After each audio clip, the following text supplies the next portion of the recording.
Meus irmãos, a paz do Senhor Jesus, tudo bem? Bom dia, boa tarde, uma boa noite para você, aluno do Instituto Bíblico Ebenezer. Eu ia fazer essa aula online, só que eu vou ter uma reunião de obreiro lá da igreja e tudo mais, 7 horas, 7h30, aí eu não vou conseguir passar toda essa matéria online. Eu resolvi gravar para você, que você que não pode assistir, venha e agora, né, assista depois, mande para o seu amigo, seu vizinho, tudo mais. Estamos na nossa última unidade de teologia sistemática, né? Vamos falar a respeito de cristologia. Cristologia, a doutrina da pessoa e obra de Jesus Cristo. A cristologia é o coração da teologia sistemática. Ela nos convida a aprofundar o maior mistério da fé, o Filho eterno de Deus que se fez homem para salvar a humanidade. Estudar cristologia é contemplar quem Jesus é, o que ele realizou e por que isso importa para cada crente. Então, na aula passada, falamos de teontologia, né? Estudo a respeito de Deus, né? E suas obras. Falamos a respeito da Santíssima Trindade, né? Que é o Pai, o Filho e o Espírito Santo. E hoje falaremos sobre cristologia. Toda vez que alguma palavra tiver no seu final logia, significa estudo. Então, por exemplo, biologia, estudo da vida, sociologia, estudo das sociedades, entre outras matérias. Aqui, cristologia, ou seja, vamos fazer um estudo a respeito da pessoa de Cristo Jesus. É interessante, eu sempre falo isso, né, que a teologia sistemática ela não tem por objetivo fazer com que nós coloquemos, né, Deus, as Sagradas Escrituras, né, em uma caixinha e dizer, ele só age dessa forma ou age dessa outra forma. E pelo contrário, é uma forma de sistematizarmos, né, por isso sistemática, uma forma de sistematizarmos assuntos a respeito das Sagradas Escrituras, como por exemplo a doutrina do Espírito Santo, cristologia, tautologia, entre outros assuntos da teologia sistemática 1 e 2. Então, aqui está, a pessoa de Cristo, quem ele é, divino e humano. Obra de Cristo, o que ele fez, vida, morte e ressurreição. Importância para a fé, por que isso importa? Salvação e esperança. Então, a aula de hoje é toda para falar a respeito de Jesus Cristo, quem foi, suas obras. Lembra que na aula passada eu falei que Deus, o Pai, o Filho e o Espírito Santo, eles são um e compartilham tudo, né? São pessoas diferentes, mas ao mesmo tempo são um em essência e partilham funções e missões diferentes no decorrer da história da humanidade. Então, aqui a gente vai ver a obra de Jesus Cristo. Significado de cristologia, etimologia, ou seja, estudo da palavra. Cristo, do grego Christos, significa ungido, equivalente ao hebraico Messias. Então, Cristo é grego e Messias é hebraico. Logia significa estudo ou discurso. Portanto, cristologia é o estudo sistemático sobre Cristo, sua pessoa, natureza e missão. Perguntas fundamentais. Quem é Jesus Cristo? Qual a sua natureza? Deus, homem ou ambos? Qual foi o propósito da sua vinda ao mundo? E o que sua morte e ressurreição significa para a humanidade? A identidade de Jesus define toda a fé cristã. Se Cristo não for verdadeiramente Deus, não pode salvar. Se não for verdadeiramente homem, não pode representar a humanidade. Uma dos livros, né, que defende mais essa questão de Jesus Cristo ser Deus, né, verdadeiramente Deus, mas também verdadeiramente homem, é o livro de João. João ele vai combater muito, João, Paulo, vão combater muito heresias a respeito da divindade de Cristo. Se de fato Cristo era Deus E como ele sendo Deus poderia ser homem ao mesmo tempo. Então, e foi algo que a Suelen falou, se eu não me engano, na aula passada, a respeito dessa questão de Jesus Cristo se colocar ao nosso patamar para que ele nos representasse. Porque se Jesus Cristo não fosse homem, seria muito fácil para ele resistir ao pecado, resistir às tentações, entre outras situações que nós como seres humanos passamos, né? Paulo vai falar, né, a respeito de Cristo como segundo Adão. O primeiro Adão pecou, né, mas o segundo Adão veio, né, e cumpriu tudo aquilo que o primeiro Adão não conseguiu cumprir, né, de forma a obedecer à vontade e o querer de Deus. Então, a sua morte e ressurreição, né, é o ápice dessa missão concluída de Jesus Cristo, né? Porque se Cristo morresse, mas não ressuscitasse, ele não seria o Cristo, seria só Jesus o carpinteiro, Jesus de Nazaré, filho de Maria e de José. Divindade de Cristo, João falando a respeito. No princípio era o Verbo, e o Verbo estava com Deus, e o Verbo era Deus. Jesus não começou a existir em Belém. Antes da sua encarnação, ele já existia eternamente com o Pai, como o Verbo eterno de Deus, por meio de quem todas as coisas foram criadas. Sua divindade é afirmada repetidamente nas Escrituras. Temos ali Colossenses 1, verso 15 ao 17. Todas as coisas foram criadas por meio dele e para ele. Ele é antes de todas as coisas, e nele tudo subsiste. Hebreus 1:3. Cristo é o resplendor da glória de Deus e a expressão exata do seu ser, sustentando todas as coisas pela palavra do seu poder. E João 10:30.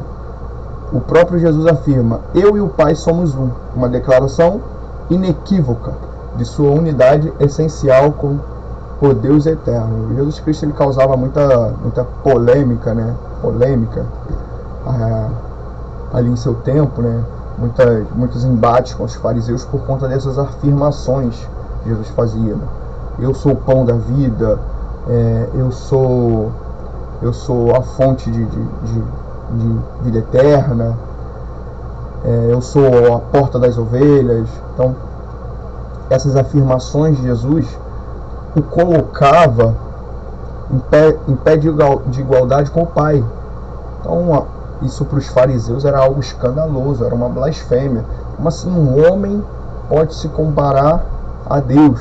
Então, mas tudo isso que Jesus Cristo veio a dizer, a falar, né?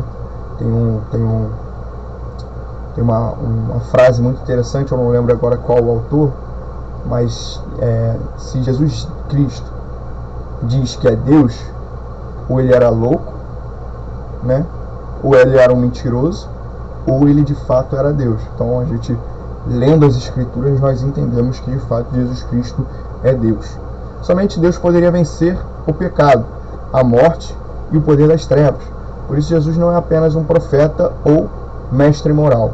Ele é o Filho eterno de Deus. Então, só Deus pode vencer o pecado e a morte e o poder das trevas. Então a gente vê Jesus vencendo o pecado, vencendo a morte e por fim vencendo o poder das trevas e nos dando a possibilidade de vencermos juntamente com ele. Satanás ele já é derrotado. Satanás em nenhum momento, né, na história da humanidade se viu querendo ser vencedor. A única coisa que ele quer é arrastar o povo de Deus, né, levar o povo de Deus ao inferno. Então Satanás ele já é derrotado e ele sabe disso. Então o objetivo dele hoje é fazer com que outras pessoas sejam derrotadas também. Mas Cristo morreu para nos dar vitória e vida eterna. A humanidade de Cristo, João falando a respeito.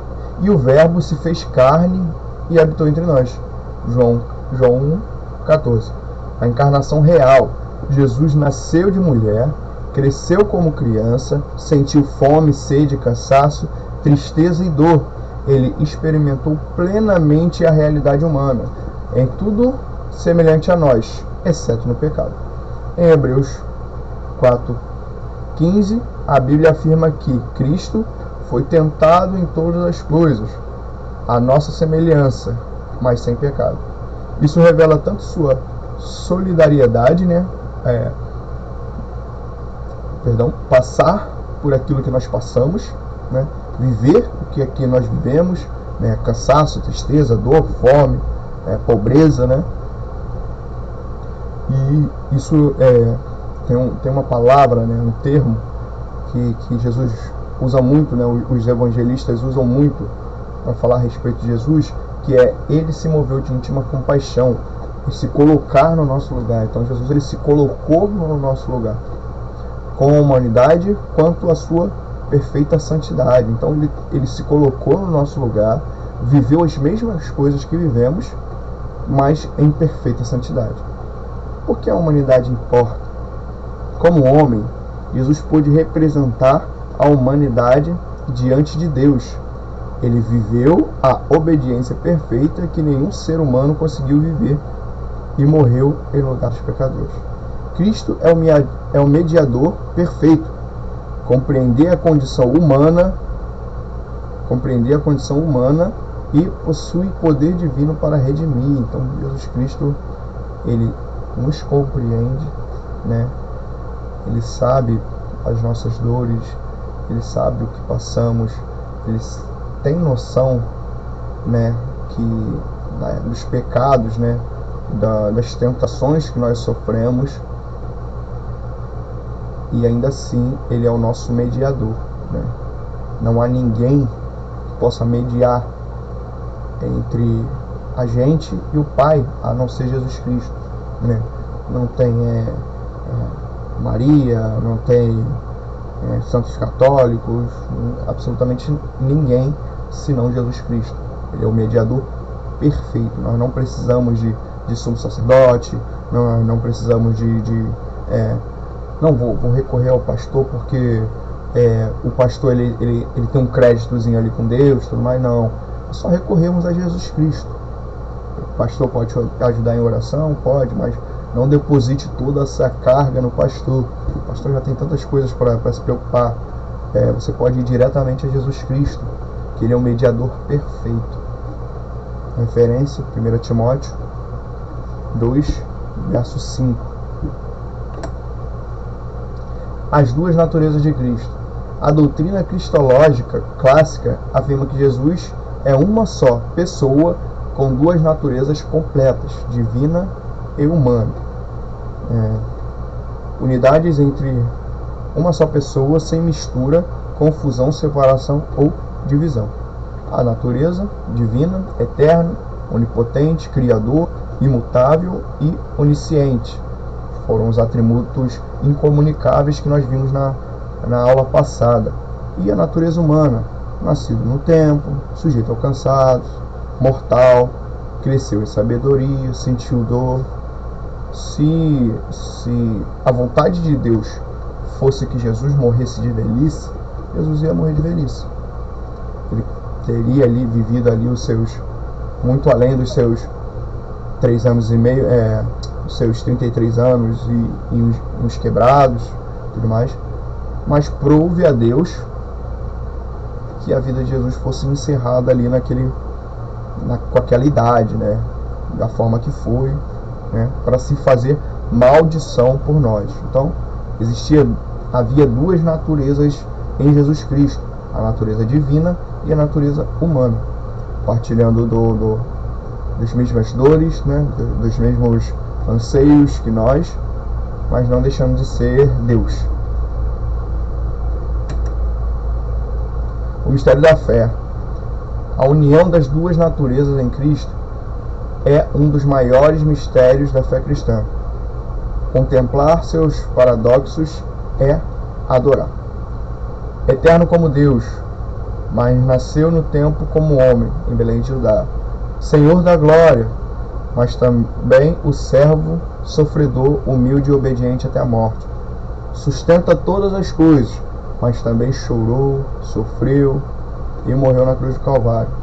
Criador do universo, mas também filho de Maria que cresceu em sabedoria e estatura. Então, compreender essa questão das duas naturezas de Jesus, esse paradoxo, né, pode ser um pouco complexo, pode ser um pouco complicado. São coisas que, como o Carlos Eduardo vai dizer, né, aquele versículo, né, as coisas ocultas pertencem a Deus e as reveladas a nós. Nós não sabemos como essas duas naturezas se encaixavam ali na pessoa de Jesus ou Cristo, né? A gente não tem uma total compreensão, mas sabemos, né, que pela sua história, pelos escritos dos evangelhos, sabemos que havia essas duas naturezas, né? Ele operava milagres, mas também se cansava. Ele foi até algo que o seminarista Lucas levantou na aula, foi a respeito de, poxa, como em alguns momentos Jesus parece ser inferior a Deus, em outros momentos ele parece ser igual a Deus. Por exemplo, quando o jovem rico aborda Jesus e fala, meu bom mestre, e aí Jesus vai lá, não, bom é só aquele que está no céu. E aí tem um outro momento que Jesus fala, ó, quem vê o Pai, vê a mim. E aí tem outros momentos que Jesus vai lá e diz, olha, eu não sei o dia nem a hora, só o Pai sabe. Então, tipo assim, há um paradoxo ali, né? Como o Senhor da glória, mas também o servo sofredor, humilde e obediente até a morte, e morte de cruz, né? Então Jesus, ele vem cumprir um determinado propósito. Ele vai deixar a sua glória de lado, vai deixar a sua glória ali no céu, e vai se fazer homem, habitar entre nós, mas permanecendo com a sua natureza divina. Então, isso é um paradoxo, isso é algo que só na eternidade para compreendermos de forma plena, né? Mas o importante é saber isso, né? Que Jesus, ele foi homem e Deus ao mesmo tempo. É indubitavelmente grande, indubitavelmente, grande é o mistério da piedade. Deus se manifestou em carne. 1 Timóteo 3,16. A obra de Cristo. A cristologia não estuda apenas quem Cristo é, mas também o que ele realizou. Sua missão central foi revelar Deus e salvar os pecadores. A obra redentora de Cristo se desdobra em 5 aspectos fundamentais. Está ali 5, mas eu botei só 4. Revelou o Pai. Quem vê Jesus, vê o Pai. Ele manifesta o caráter, a graça e a verdade de Deus de forma perfeita e completa, né? O único momento em que Deus vai revelar a sua face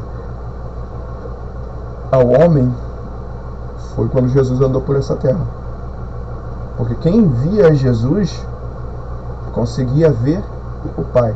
Então, o único momento da história que Deus revela a sua face, né, foi quando Jesus, ele se encarna e habita entre nós. Viver em obediência perfeita. Diferente de Adão e de toda a humanidade, Jesus cumpriu plenamente a vontade de Deus em cada detalhe de sua vida. Então, nada que Jesus fazia era por acaso. Nada que Jesus fazia era porque ele queria fazer, mas porque ele tinha que cumprir a vontade do Pai, né? Jesus curou o cego ali, Bartimeu. Foi por acaso? O Bartimeu estava ali na hora exata, no dia exato, no tempo exato? Não. Foi a vontade de Deus se cumprindo na vida de Bartimeu e de muitos outros. Poxa, foi por acaso que Jesus passou ali em Samaria e encontrou a mulher samaritana? Não foi por acaso. Deus tinha um propósito a cumprir naquele lugar, com aquela mulher e posteriormente com aquele povo. Então, Jesus, ele vai viver em obediência perfeita ao Pai, né? Depois, quando Jesus começa o seu ministério, ele vive para fazer a vontade do seu Pai. Então, nosso Pai também, né? Morreu na cruz, não foi um acidente histórico, mas o plano redentor de Deus. Na cruz, Jesus tomou sobre si a culpa do pecado e morreu em favor da humanidade. Então, se Jesus no Getsêmani, né, quando ele pede ao Pai que passasse dele o cálice, se Jesus fugisse naquele momento, ele não era o Cristo que nós estávamos esperando. Seria só um homem comum. Fez sinais, milagres, mas seria dado, né, como os judeus até hoje, como um simples profeta, uma pessoa de grande caráter moral. Mas Jesus ele fala, né, Pai, se possível for, passa de mim esse cálice. No entanto, seja feita a sua vontade. Então, quando ele morre e ressuscita, aí ele era o Cristo. Se ele foge naquele momento, ele não era o Cristo que nós estávamos esperando. E, né, uma das características mais importantes do cristianismo é essa questão da ressurreição dentre os mortos. A ressurreição confirma sua vitória sobre o pecado, a morte e Satanás, garantindo a esperança da vida eterna para os que creem, né? O salário do pecado, ele é a morte. Então, se o salário do pecado é a morte, como é que um homem que não pecou morre? Então Jesus ele vai lá, morre, e aí na hora de receber o salário ali, ele não tem, porque ele não tem pecado. Então ele vai lá e ressuscita, né? E nos abre acesso à vida eterna. Até aqui, pessoal, qualquer dúvida, coloca lá no grupo, que a gente vai tirando dúvida, vai debatendo, né? Vai sanando as dúvidas ali para não ficar nenhuma ponta solta. Eu sei que uma aula gravada é complicada, não dá para ter esse contato direto com o professor, para caso haja alguma dúvida ali, mas coloca lá no grupo do seminário, que aí a gente vai casando os pontos ali, vai tapando as brechas, fechando as pontas, tá bom? Para que não fique dúvidas. Ascensão e o reinado de Deus, de Cristo, né? Tudo que a gente está falando aqui, de forma talvez inconsciente, você já sabe, né? Você já sabe que Jesus Cristo é Deus, já sabe que ele faz parte da Santíssima Trindade, você já sabe que há duas naturezas dentro dele, você já sabe. Isso daqui é o que a teologia sistemática separa, né? Por isso a questão da sistemática, né? Ele sistematiza todo o tema relacionado a Cristo e chama de cristologia. Então, mas isso é um conhecimento praticamente comum de todo cristão, né? Ascensão aos céus. Após sua ressurreição, Cristo subiu aos céus e está sentado à direita do Pai. Sua obra redentora terrena foi concluída, mas a sua missão continua. Atos 1:9, Atos 1, do 9 ao 11 e Hebreus 1:3. Intercessão e reinado. Cristo não está passivo nos céus. Ele intercede por seu povo como sumo sacerdote e eterno e reina sobre toda a criação como Senhor soberano. Sua obra continua. Ele sustenta a igreja, governa a história e um dia voltará em glória para consumar todas as coisas. Então Jesus não está no céu curtindo um período de férias ali por tudo aquilo que ele passou aqui na terra. Muito pelo contrário, Jesus ele está regendo a criação. Ele está à destra do Pai ali, regendo a criação, né? Todas as coisas, tudo que acontece na história da humanidade está intrinsecamente ligado a Jesus Cristo, né? Ele que sustenta a igreja, né? Se não fosse ele, a igreja não estaria aqui nos dias de hoje. E ele só está esperando a ordem do Pai. Quando o Pai falar, vai, busca os nossos. E aí ele vai vir e vai consumar todas as coisas. Ele vai consumar todas as coisas. E aí viveremos aquele período com ele nos céus, voltaremos a essa terra, reinaremos com Cristo a essa terra, né? Teve até uma aula que eu brinquei, né, falando que quando voltarmos, né, para você escolher a cor do seu cavalo, a cor do cavalo que você vai voltar com Cristo, né, qual região ali da terra você vai querer governar juntamente com Cristo, né. E então Jesus, ele não está de férias no céu, muito pelo contrário, ele ainda governa a história humana, né, ele sustenta a igreja e só está esperando o Pai liberar ele para poder vir buscar a gente.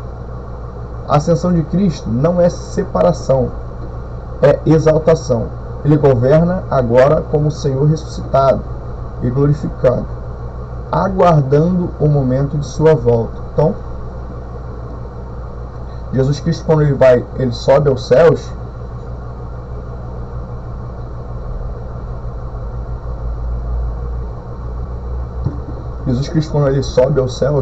ele não está se separando de nós, mas ele está sendo exaltado. E o livro de Apocalipse, em toda a sua maioria, né, o seu compêndio, vai falar a respeito dessa exaltação, só que para nós, a igreja do Senhor. Nós não passaremos pela grande tribulação, nós não passaremos pelo abrir dos selos, pelo toque das trombetas, de nada disso.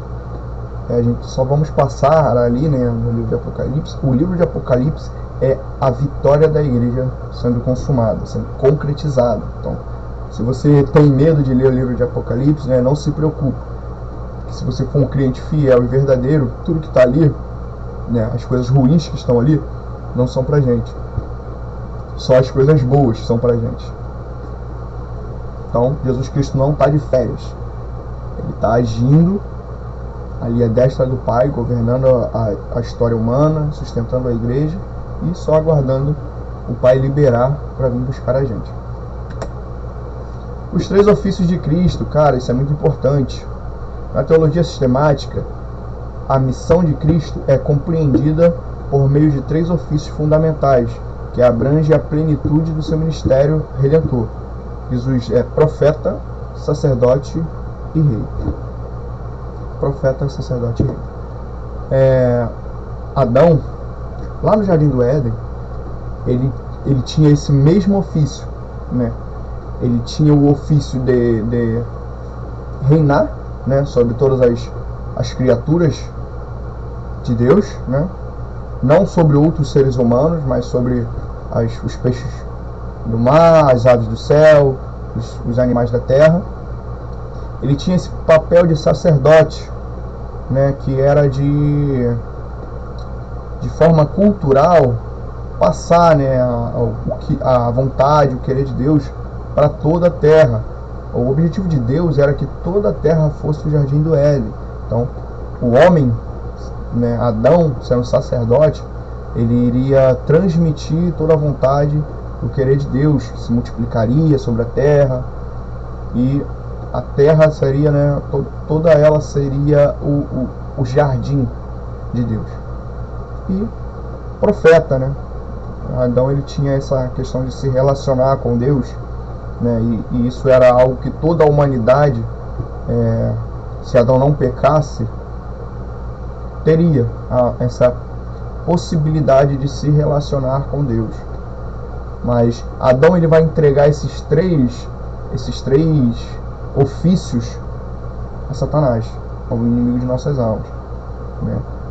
Adão, ele já o ser humano, ele já passa a não só reinar sobre as criaturas, né, os peixes do mar, as aves do céu e os animais da terra, mas passa a reinar sobre outros homens, né?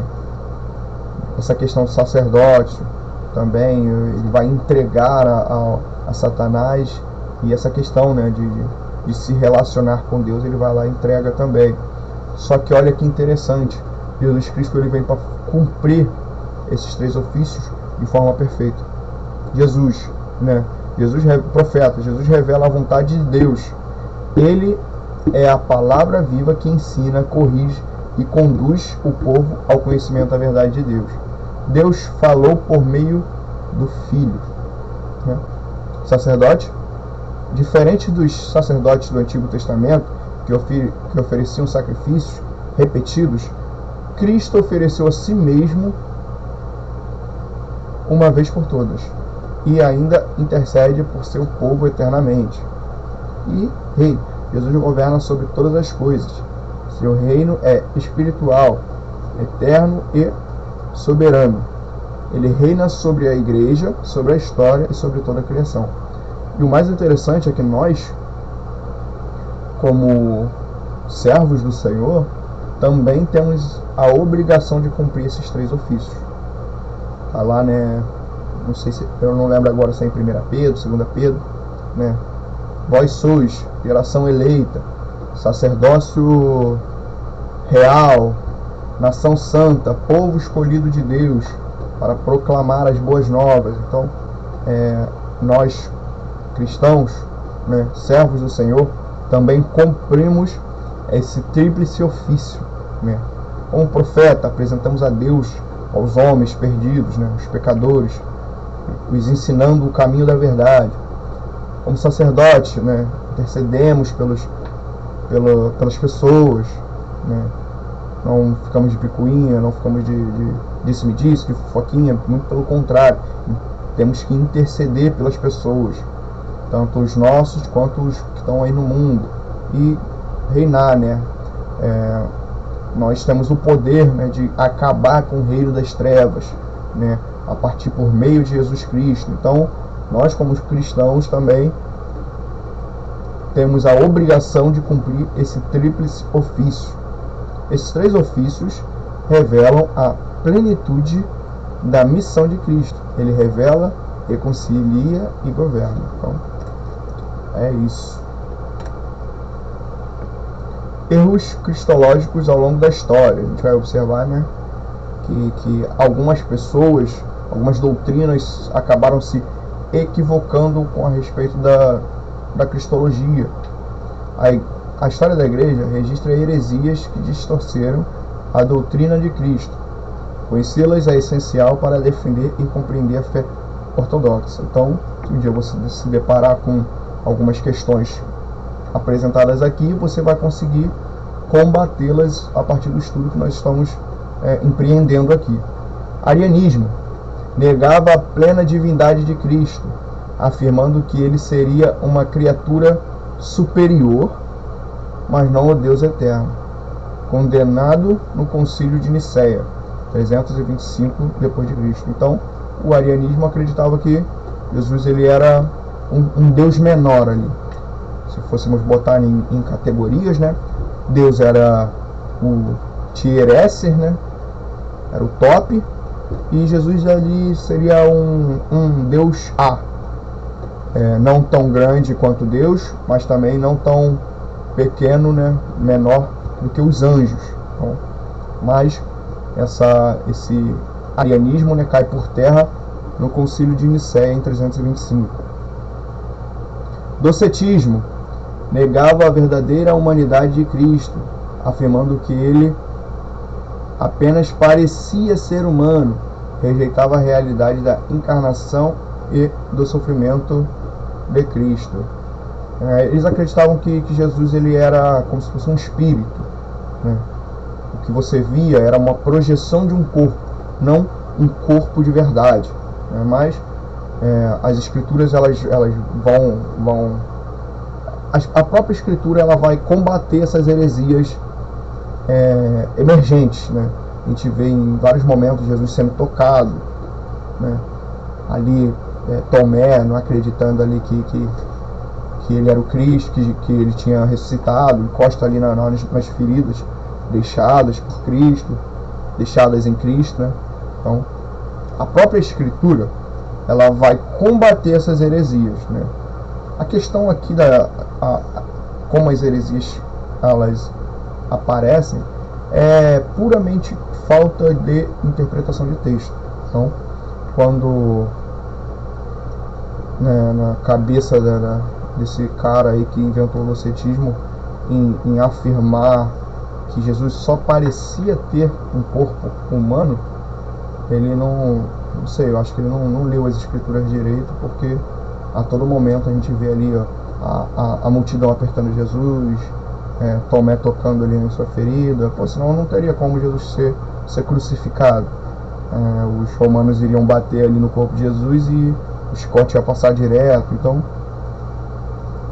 essas questões que, olhando hoje, né, são meio idiotas, né, de se pensar. Mas heresia sempre o discurso herético, ele sempre vai arrastar uma multidão de gente que não lê as escrituras, né?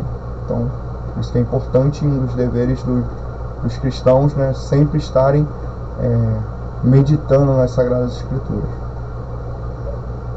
Nestorianismo separava excessivamente as naturezas de Cristo, como se houvesse duas pessoas distintas nele, uma humana e outra divina, em vez de uma única pessoa. Então é como se Jesus tivesse duas personalidades, né?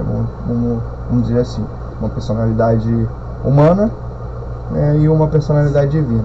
Quando Jesus falava ali, por exemplo, só o Pai sabe o dia e a hora, era a natureza humana dele falando, era a personalidade dele humana falando. Aí quando ele falava, eu e o Pai somos um, aí já era a personalidade divina dele falando, né? Mas, como vimos alguns slides atrás, essa separação não existe. Jesus, ele é plenamente homem e plenamente Deus. É algo que a gente não tem uma total compreensão no momento, né? Quem sabe lá na glória, né? Se você se importar em perguntar a Deus como funcionava, mas creio que isso vai ser irrelevante, que a gente só vai querer adorar o Senhor, estar perto dele de forma plena. Mas não se apegue a detalhes que nós e nem as Escrituras dão total compreensão, né? Porque senão você pode ficar lelé da cuca. Eutiquianismo confundia as naturezas de Cristo, afirmando que a natureza humana teria sido absorvida pela divina, resultando em uma natureza mista e única. É loucura, né? A gente pode observar que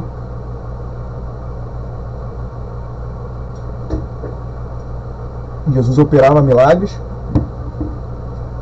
só Deus permitia que o homem operasse milagres, né? Ou o próprio Deus operava milagre. Mas Jesus também chorava. Jesus, ele andava sobre o mar, mas também entrava num barco. Então não faz sentido a natureza divina de Jesus ter absorvido a humana, porque se absorve a natureza humana, seria Deus, não seria um homem e um Deus. Então seria Deus. Então seria muito fácil para Jesus cumprir tudo, e não teria sangrado, não teria chorado, não teria passado fome, não teria essas coisas, né, que nós seres humanos passamos.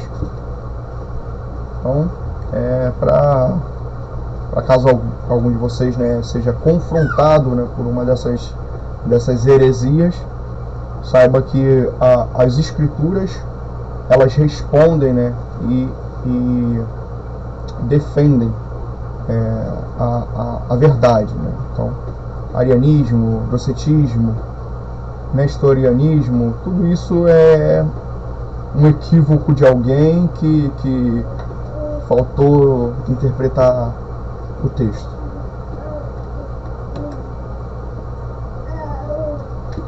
A resposta, né, para cada uma dessas heresias: Calcedônia, 451 depois de Cristo. Jesus Cristo é uma só pessoa, reconhecido em duas naturezas, sem confusão, sem mudança, sem divisão, sem separação. Ali temos o arianismo, nega a divindade, corrigido por plenamente Deus. Docetismo, nega a humanidade, corrigido por plenamente homem. Nestorianismo, divide a pessoa, corrigido, uma só pessoa. E eutiquianismo, confunde naturezas, sem mistura ou confusão. Nosso Deus, ele não é um Deus de confusão. A importância da cristologia para a fé cristã. A cristologia não é apenas um exercício intelectual, ela sustenta toda a estrutura da fé e da vida cristã. O que cremos sobre Cristo determina o que cremos sobre salvação, esperança e propósito. Então, não estamos aqui estudando cristologia só para nos enchermos de conhecimento e intelectualidade, né? Ela é uma base e uma estrutura da fé e da vida cristã. Então, se um dia você quiser apresentar, né, a cristologia para um novo convertido, por exemplo, você só vai estar explicando para ele, né? Você não precisa usar termos cristologia ou teologia sistemática para não confundir a cabeça dele, mas você vai apresentar a Cristo a partir da cristologia encontrada na teologia sistemática. Então, pode ficar à vontade e livre para apresentar a Cristo sem usar esses termos, né? Cristologia, teologia sistemática, que de fato, para um novo convertido, isso pode assustar. Mas, falando a respeito, nós só estamos estruturando a fé e a vida cristã de alguém, quando falamos de cristologia. Autoridade absoluta. Se Cristo é Deus, então sua palavra possui autoridade absoluta sobre toda a vida, ética, doutrina e prática do crente. Representação perfeita. Se Cristo é homem, então ele pode nos representar diante de Deus, compreender nossas fraquezas e interceder fielmente por nós. Esperança eterna. Se Cristo morreu e ressuscitou, existe perdão real, reconciliação com Deus e esperança eterna para todos os que creem nele. Então, tudo a importância da cristologia, né, é um exercício para a nossa fé e vida cristã. Cristo no centro da vida cristã. A doutrina de Cristo não apenas informa a mente, ela transforma a vida. O crente encontra em Jesus múltiplas dimensões de relacionamento e sustento espiritual. Salvador, ele nos redimiu do pecado e da morte por meio de seu sacrifício perfeito. Senhor, ele possui soberania sobre toda a criação e sobre a vida de cada crente. Rei eterno, ele governa todas as coisas para o bem da sua igreja e a glória de Deus. Exemplo perfeito, sua vida de obediência e amor é um modelo para a vida cristã. E intercessor fiel, ele intercede por seu povo diante do Pai sem cessar eternamente. Então, quando olhamos para Cristo, vemos que ele é o centro da nossa vida cristã. Se não fosse Cristo, né, pelo seu sacrifício, por abrir as portas para nós, né, porque até então Deus ele só era exclusivo ali, né, entre aspas, o povo hebreu, o povo judeu, dos israelitas. Só que Jesus Cristo ele vem e abre a porta para nós de um Deus de múltiplas dimensões, de um Deus Salvador, de um Deus Senhor, de um Rei eterno, de um exemplo perfeito e de um intercessor fiel. Então, Jesus ele é o centro das Escrituras, Jesus ele é o centro da vontade de Deus, Jesus ele é o centro da nossa vida. Sem ele, nada do que foi feito se fez. João já vai mencionar a respeito disso.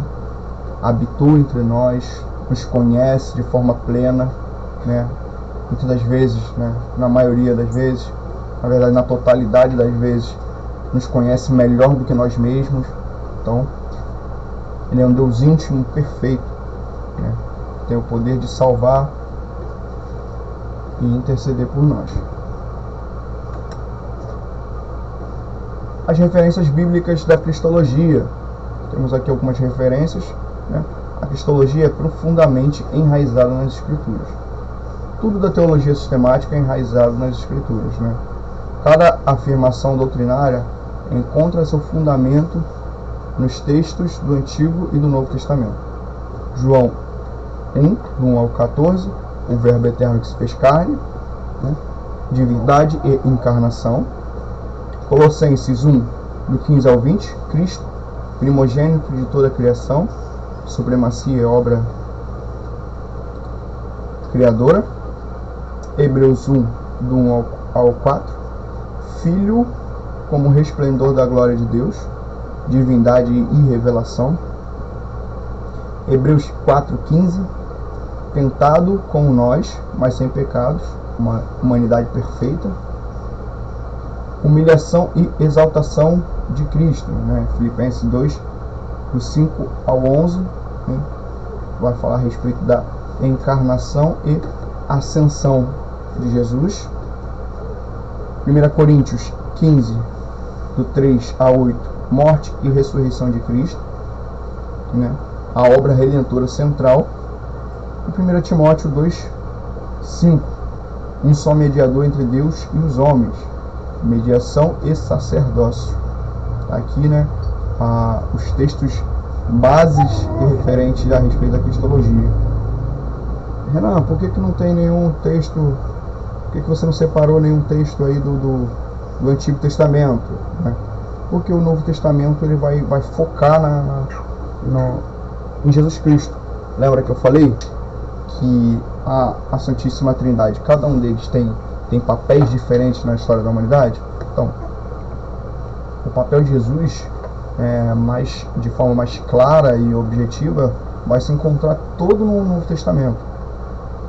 No Antigo Testamento, de forma implícita ali, como por exemplo, desçamos e façamos o homem à imagem e semelhança, confundamos as línguas, o sacerdócio, o tabernáculo, de forma bem implícita, né? Já no Novo Testamento é mais explícito.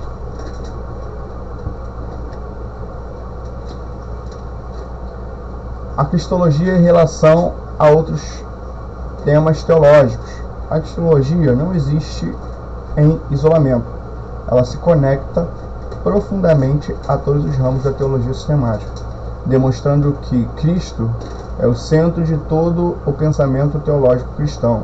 Então, temos Cristo no centro, e do centro podemos ir ramificando para soteriologia, salvação pelos méritos de Cristo, pneumatologia, o Espírito Santo enviado pelo Filho, eclesiologia, a igreja como corpo de Cristo, escatologia, Cristo volta em glória, trindade, o Filho eterno na trindade, e antropologia, Cristo como o novo Adão. Então, todos os temas, né, esses temas a gente deve ver na Teologia Sistemática 2, na Teologia Sistemática 2, Cristo é o centro de todos eles.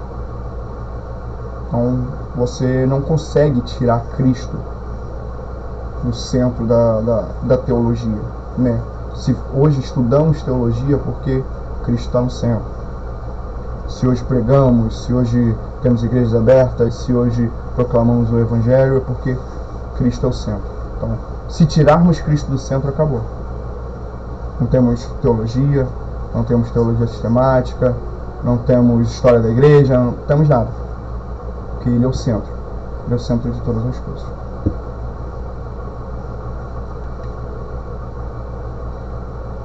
A encarnação, o maior evento da história. O Verbo se fez carne.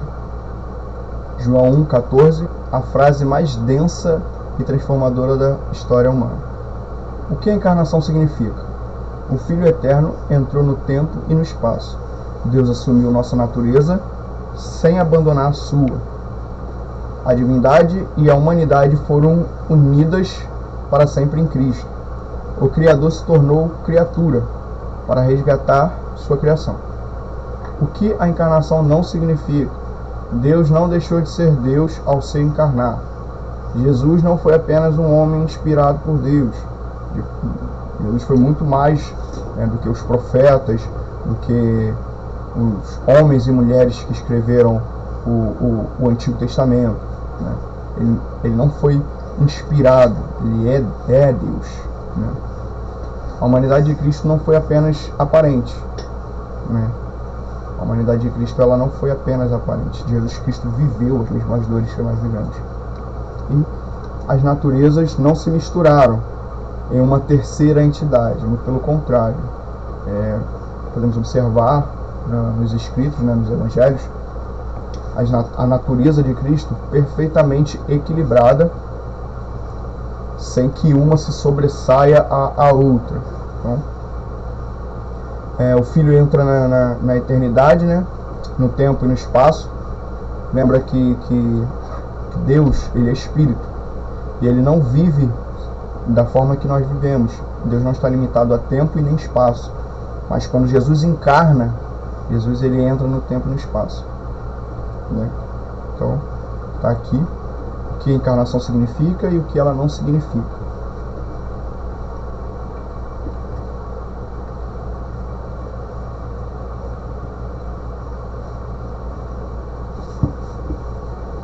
Ressurreição, fundamento da esperança cristã. O que eu falei ali. E se Cristo não ressuscitou, inútil é a nossa pregação. Inútil também a fé que vocês têm. Então, se Jesus Cristo não ressuscitasse, não serviria de nada pregarmos sobre ele, a nossa fé seria totalmente inútil, Só pregamos, só temos fé porque ele ressuscitou. A ressurreição de Cristo não é um detalhe periférico, é o núcleo do Evangelho. Ela valida toda a missão de Jesus e garante as promessas de Deus à humanidade. Então, o tema central do Evangelho, a gente percebe isso nas pregações de Atos dos Apóstolos ali, com Pedro, com esqueci o nome daquele que morreu. Qual o nome daquele que morreu? Estevão, entre outros. A gente vai observar que a pregação deles é falar a respeito da vida de Jesus, falar a respeito que ele foi crucificado e morto, mas que ressuscitou. Então, o núcleo central do Evangelho é a ressurreição de Cristo. As nossas pregações têm que estar voltadas a Cristo. Nossas pregações têm que ser cristocêntricas, ou seja, Cristo sempre no centro, sempre levando a Cristo, não levando a você vai ter vitória, você vai ter carro novo, teu filho vai voltar para casa. Não. Nossas pregações têm que falar a respeito da morte, da vida, morte e ressurreição de Jesus Cristo. Confirma a divindade de Cristo. Ressuscitar dos mortos é poder exclusivamente divino. A ressurreição autentica, quem Jesus afirmou ser. Então, a gente vai observar nas Escrituras que teve pessoas que ressuscitaram, mas tornaram a morrer novamente. Lázaro, por exemplo, ressuscitou dos mortos, mas voltou a morrer.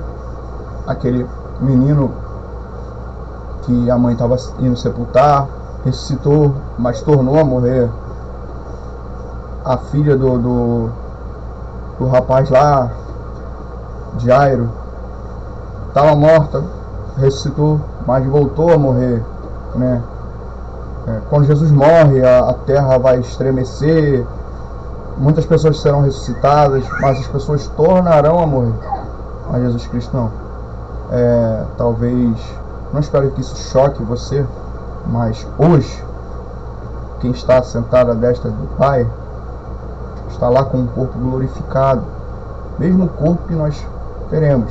Ou seja, não é um espírito que está lá, é um corpo glorificado, como o nosso vai ser. Então, a ressurreição dos mortos e a não morte após isso o torna divino.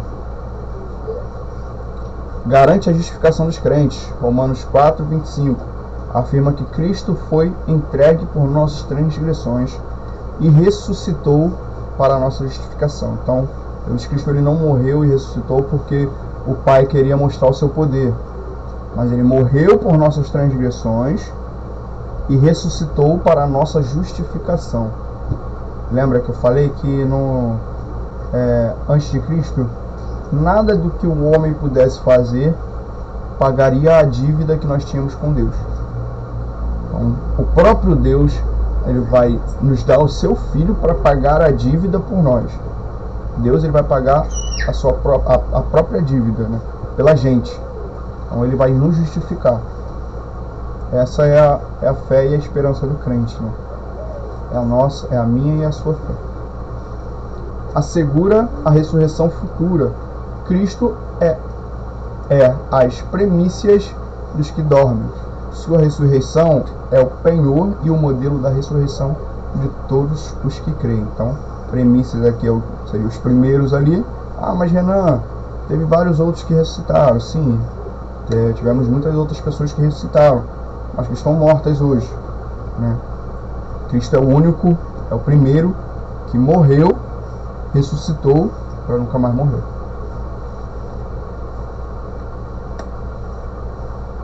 Cristologia aplicada, do estudo à vida. A cristologia não é apenas acadêmica. Ela transforma a maneira como vivemos, oramos, sofremos e esperamos. Conhecer corretamente a pessoa de Cristo é o fundamento de uma fé robusta e madura. O sofrimento. Cristo, que experimentou dor, rejeição e morte, nos compreende. O crente pode levar seu sofrimento a um Salvador que conhece por experiência o que é sofrer como humano. Então, Jesus Cristo, ele nos conhece no nosso sofrimento. Então, não tenha vergonha, não tenha medo de levar o seu sofrimento a Ele, porque Ele nos conhece, Ele nos entende, Ele passou pelo que nós passamos e Ele intercede pelo Pai, né? Ele é o nosso intercessor. Na obediência, a vida perfeita de Cristo é o padrão e pela união com Ele, a motivação para a santificação. Não obedecemos para ser salvos, mas porque já somos aceitos nele. Então, Jesus Cristo, ele não vai impor, né? Deus, ele não vai impor a você uma obediência. Você o obedece pelo simples fato de você reconhecer o sacrifício que Jesus fez na cruz do Calvário, porque você o ama. A nossa obediência, ela não é uma obediência por medo, mas por amor. Então, obedecemos a Cristo, a Deus, né, e a Cristo, e temos como padrão, né, Jesus Cristo, através das Escrituras, por amor.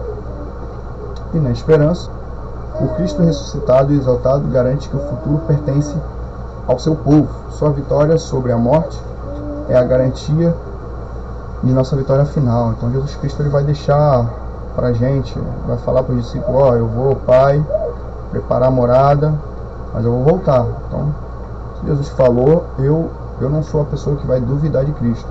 Eu vou acreditar nele até o fim de minha vida. Então, se ele prometeu, ele é fiel para cumprir. Essa é a nossa esperança. Síntese, uma rápida síntese aqui. Quem é Jesus Cristo? A fé cristã histórica confessa em uma só voz que a Escritura ensina sobre Jesus. Quanto à sua pessoa, uma só pessoa com duas naturezas, plenamente Deus e plenamente homem, unidas sem mistura, confusão, separação ou divisão. Quanto à sua missão, veio para revelar o Pai, cumprir a lei, morrer pelos pecadores, ressuscitar em vitória e reinar eternamente sobre toda a criação. Quanto ao seu ofício, profeta, que revela a verdade, sacerdote, que oferece o sacrifício perfeito, e rei, que governa com poder e graça. Tudo que é uma pequena apanhado de tudo aquilo que a gente falou desde o início até agora. Quanto à sua importância, sem Cristo não há salvação, esperança ou reconciliação com Deus. Ele é o centro do Evangelho, é o fundamento de toda a fé cristã. Então, essa é uma pequena síntese de quem é Jesus Cristo. E aqui uma conclusão: Cristo, o centro de tudo. Tudo em Cristo. A cristologia, dentro da teologia sistemática, é o estudo mais central e transformador que um crente pode empreender. Conhecer Conhecer Cristo é conhecer o coração do Evangelho. Pois decidi nada saber entre vocês, senão a Jesus Cristo e este crucificado. 1 Coríntios 2:2, o apóstolo Paulo dizendo a respeito de Cristo. Tudo é Cristo, né? Fundamento da fé: Cristo é o centro sobre o qual toda a doutrina cristã repousa. Remova Cristo e não resta fé, apenas moralismo vazio. O coração do Evangelho: a boa notícia, ou boas novas, né? Ou Evangelho, não é uma filosofia ou um sistema ético, é uma pessoa, Jesus Cristo, morto e ressuscitado, que salva e reina. E o convite ao estudo. Estudar Cristologia é crescer no conhecimento e no amor por aquele que nos ama, que nos amou primeiro. Que este estudo leve à adoração, à fé e à transformação de vida. Então, falamos a respeito sobre Cristologia, né? O estudo a respeito da pessoa de Cristo. Vimos que Jesus Cristo, ele é o centro de tudo aquilo que nós estudamos, de tudo aquilo que nós acreditamos, de tudo aquilo que nós almejamos. Ele é o centro de tudo. Se tirarmos Cristo, não temos boas novas, não temos salvação, não temos remissão de pecados, não temos nada disso. Não temos essa conexão, esse religamento com o Pai. Então, Cristo, ele é o centro e o coração de todo o Evangelho, de todas as nossas pregações. Nossa pregação tem que levar a Cristo, independente do tema, tem que levar a Cristo. Meus irmãos, encerro por aqui. Vou deixar essa aula no YouTube, né? E aí, se você quiser mandar para o seu amigo, seu vizinho, cachorro, sua avó, seu pastor, pode ficar à vontade, tá? Falamos a respeito de Cristologia. Qualquer dúvida, coloca lá no grupo que a gente vai sanando as dúvidas. Se eu não souber responder na hora, eu ajudo, os irmãos ajudam aí. Eu sei que tem uma galera aí que é dedicada, esforçada e que gosta de estudar, né? E é isso, pessoal. A paz do Senhor a todos. Um bom dia, uma boa tarde, uma boa noite para você e continuamos firmes. Amém? Te agradeço a minha oportunidade. Em nome de Jesus.